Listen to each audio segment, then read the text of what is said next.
What is it that prevents people from doing the things they already want to do in life?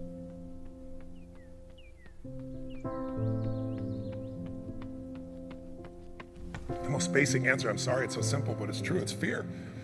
People making this complex process, this woman was telling me that I don't understand why they don't do this, why I feel this way. I said, it's called fear. Everybody's afraid we're not enough. Everybody's afraid we're not rich enough, smart enough, young enough, quick enough, fast enough. It's human nature. But the secret is to do it anyway. I know that sounds so simplistic. My work when I'm working with somebody is showing them how to condition themselves, like building a muscle, so that you take action first, automatically. Because if you don't do that, it's hard. You lose momentum. It's like, how do I get started? Where do I go? Do anything to start the process of moving forward rather than let fear stop you.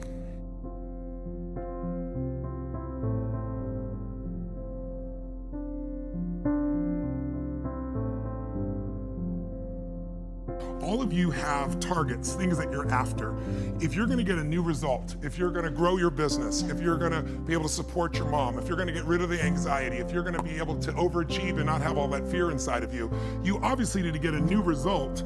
You're gonna have to get new action. You don't get new results with old actions, doing the same thing. Exactly. What human beings can do is amazing. What they will do is usually disappointing. It's not because we're not capable of it, it's because we don't have new actions because we get in certain emotional states that dominate us, like anxiety, like fear of failure, right? Like the fear of the loss of your mother as an example. So if you're in a state of fear, you're gonna behave very differently and get very different results than if you were in a place of being courageous or bold or warm or connected or playful, any of those.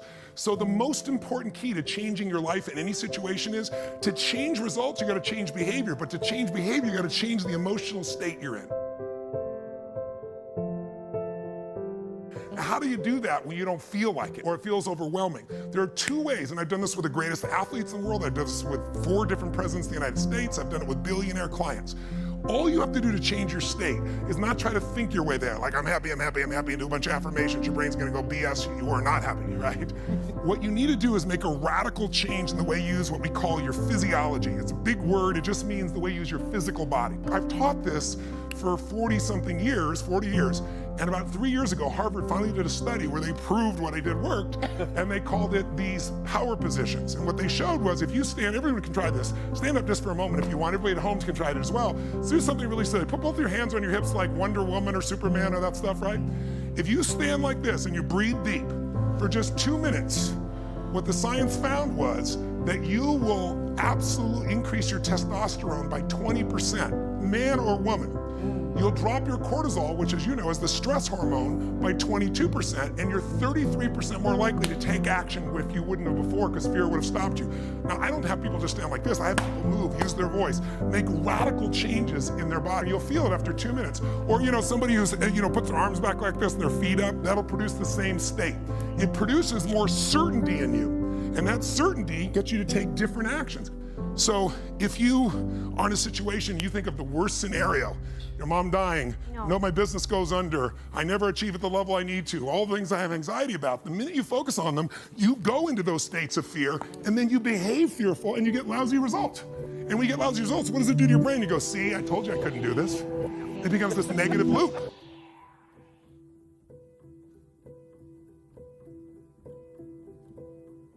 So how do we break out of it? We change our focus by asking better questions. Answer this question in your mind. What is it in your life that you're proud of?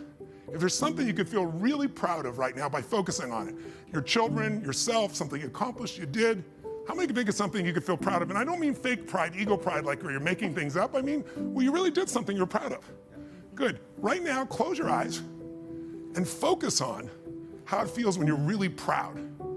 Focus on that moment you're proud of. How do you breathe when you feel really proud? And if you're a little kid, what happens to your face when you're really proud? You don't hide it, right? There's that big smile on your face.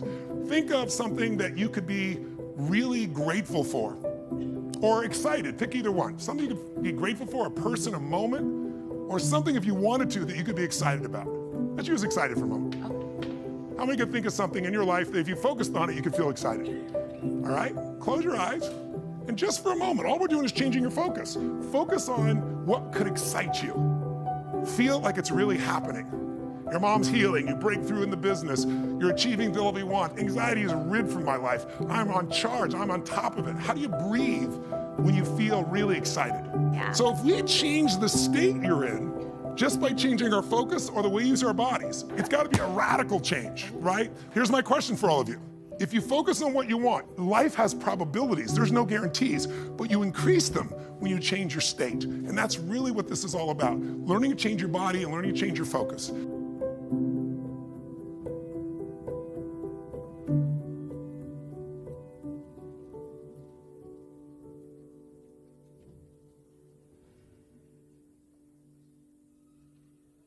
Somebody is really stressed out.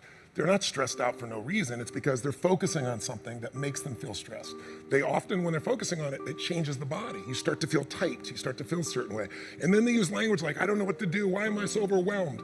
So if we change what we focus on, if we change the way we use our body, if we change our language patterns, we'll instantly feel different. Think of how do people use their body when they're worried versus when they're excited? Yeah. If you learn to use your body first, use your focus first, you can literally change how you feel in moments, and then you develop new habits where you start to feel good all the time, and it isn't some phony, fake pump up. It's literally the way you've conditioned your body. Just like being fit as an athlete, you want to be emotionally fit. When you're not sure what you're going to do, you're going to hesitate. And hesitation kills momentum. And momentum is what makes a sports team win. It's what makes an athlete, a business person win. When you get momentum, it's like it takes enormous energy to get a rocket out of our gravitational pull of the Earth. But out of the solar system's easy. Once it has momentum, it takes less fuel, less energy. Starting a relationship, starting a business, changing your body, it takes so much in the beginning. But once you get going, it's actually really easy. We all have a need for certainty. We have a need to know that we can avoid pain, that we can be comfortable. Some people do that when they're stressed by smoking. Some people work out hard to deal with it. Some people eat to try to get that comfort back. If you were certain every moment of your life, you knew what people are going to do, when they're going to do it, how they're going to do it, you'd be bored out of your mind. So we also need uncertainty. If you have too much uncertainty, you freak out. If you have too little, you feel bored out of your mind. And you can get uncertainty or variety by a great conversation, by making love, by taking on a new job or a new career, a new opportunity. You get a million ways. The question is, do you meet your needs in ways that are positive or negative? Because sugar will make you feel good in the moment, but you feel good long term. Smoking a cigarette will make you comfortable and certain.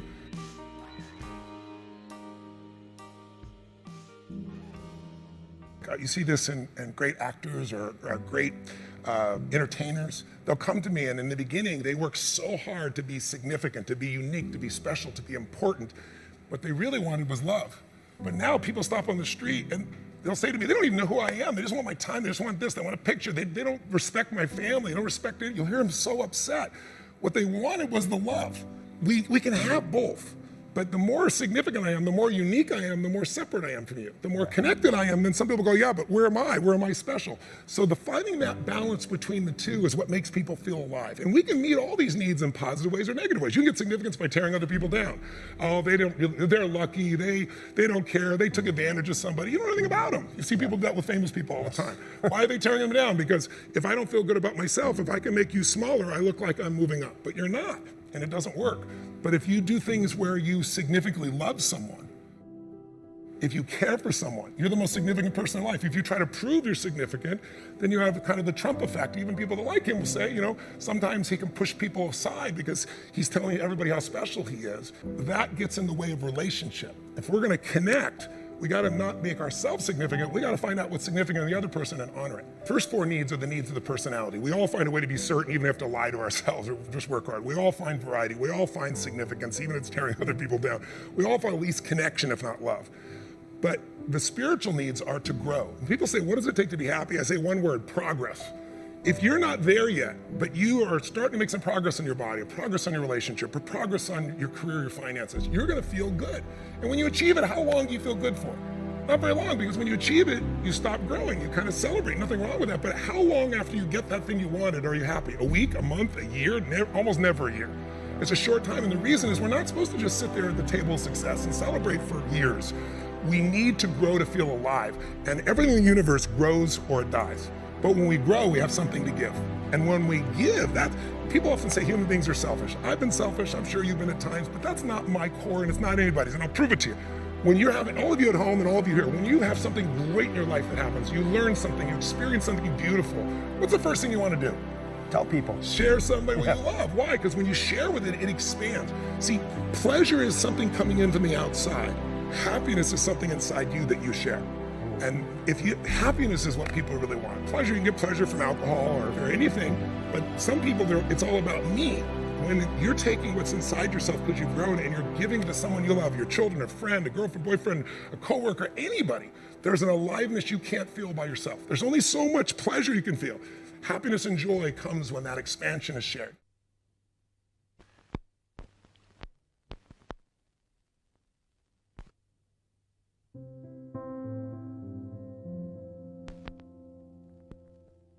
Well, if you want a breakthrough, not just a little change, you can change laterally. You can go from being pissed off to frustrated. Right. Doesn't help you much, right? But if you really want to change, most people are trying to change. Say you want to lose weight, they want to make money. They go, how do I do it? They look for the strategy. But I'd like you to think of 3 S's. Strategy is where most people go first. Like, how do I do it? But how hard is it really truly to be fit and have energy? It's not that complex. It's not like reserved for the 1% or expensive to learn. You have to interrupt, you have to hide from the answers to those things. The real problem is the second S, story. They have a story that says, it's a set of beliefs they tell themselves over and again. I've tried everything. Or if they're single, all the good ones are gone. Whatever the story is. And if you tell yourself a story over and over again, so we convince ourselves. You always come up with a lousy story when you're in a lousy state. And so the number one thing I show people to do is how to change their emotional state. When you're feeling tired or frustrated, when you learn how to change your body so that you really feel excited and isn't fake, when you learn how to change your biochemistry, which is what I teach people to do, when you're upset with someone, do you ever notice how you can now remember everything that they've ever done that ever upset you, right? Yes. But when you're in love, what's wrong with life? What's wrong with anything? When you're in love, we have no money. Who cares? We're in love, right? So your emotional state controls the story you have about your life, and then your story determines whether you find a strategy, or even if you know the strategy, whether you really do it or not. When people say I tried, what they're really telling me is I have a story that says I should try this, but it's really not going to work. So I give it a half-reared attempt and it didn't work, and now I can tell people I tried. What you really got to do is learn to change your emotion, your state, change your story, and then you can find the strategy, or you can make the strategy to work. I constantly believe you got to feed your mind and challenge your body, because the mind-body works together. What stops people, as we said, is fear. Well, fear is physical. You feel it in your throat, your gut. But if you do something really physically strong on a regular basis, you develop a new emotional habit. And that emotional habit will get you to follow through and do things differently that people won't do. It's really not that complex. There are a few habits in your life that truly could change your whole life. I start every single day with this process called priming, training my brain to be in a peak state. So what I do every day is I prime myself for what I want rather than letting the environment control me. We've all had times when you snapped at somebody and you felt bad because it wasn't them, it was the state you're in, right? Well, there's no excuse for that. If you prime yourself, you set yourself up. But the way I did it is I do this process. It's 10 minutes, I put some music on, I do this massive change in my breathing so it radically changes the way I feel. And then I do this 3-step process. First, I do 3 minutes of gratitude where I think of 3 things I'm really grateful for, and I don't think of it over there, I feel it. And the reason is, when you're grateful, you can't be worried. You can't be fearful. When you're grateful, you can't be angry. And anger and fear are what screw people up most in their relationships, in their life, in their business. So I wire myself. I was saying to you that most people want to be happy, but their habit is to be worried or pissed off or frustrated or stressed. And so they've got a highway to stress and they got a dirt road to happiness. So I wire myself. I've got a highway to gratitude, which changes all your emotions. And then I do a 3-minute process of kind of a prayer for my family and friends. And then I do a 3-minute process of the top 3 things I want to accomplish. I see it as done and I feel it. I'm done in 10 minutes. So sometimes I go 20, but my deal is 10, so there's no excuse not to do it.